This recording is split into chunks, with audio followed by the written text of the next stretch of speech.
Welcome to the International Podcast Series. This podcast will address the potential business opportunities in Cuba by Louis Dejoie, attorney at law. Mr. Dejoie is chairman of the International Law Practice Group at McNees. As much of the world now knows, beginning in January 2015, the Obama administration began easing some of the sanctions that have been imposed on Cuba for generations. Since that easing, there has been a great deal of interest by American companies and would-be tourists in entering the Cuban market. Cuba does present some potentially significant opportunities, but it is far too early to pronounce it a gold rush. Cuba has a population of over 11 million people, and because of the U.S. embargo, there is a pent-up demand for American products. This demand has been growing for almost 60 years.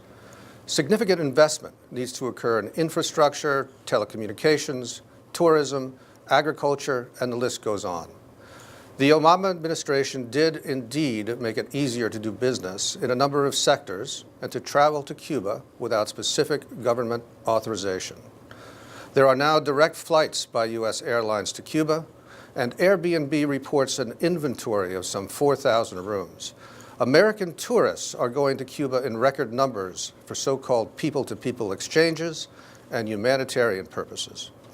However, there is an enormous amount of change that needs to occur before Cuba can really be said to be open for business.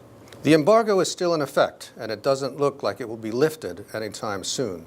Under the terms of the Helms-Burton Act, which enacted the embargo, Cuba will need to make reparations for the nationalizations of U.S. businesses in the early days of the Castro regime.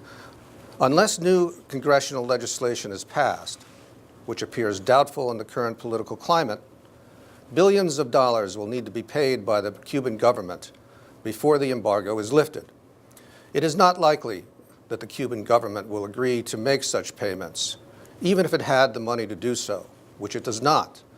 So the ability of American companies to do business in Cuba will remain limited to those operations and business sectors that fall within the narrow exceptions enacted by the Obama administration.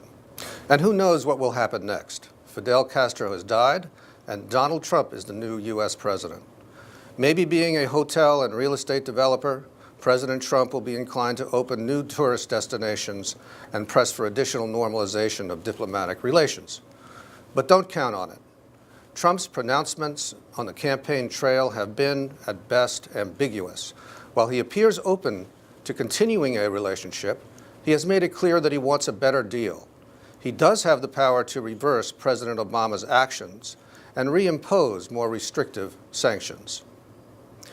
Because of the many unknowns, we are advising our clients to proceed with caution.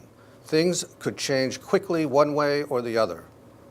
With that caution, opportunities we see as worth exploring are in the following areas: medicine and medical devices, civil aviation, goods related to environmental protection and renewable energy, telecommunications, agricultural commodities, consumer communication devices such as cell phones, humanitarian and not-for-profit initiatives, internet services, and direct sales. Trade in these items has already been somewhat relaxed. So in conclusion, it appears that the U.S.-Cuban relationship has been put on a trajectory towards normalization, but is not yet close to business as usual, and we don't yet know how the changing of the guard in both the U.S. and Cuba will affect the future. For more on this topic, please see the information on the next screen.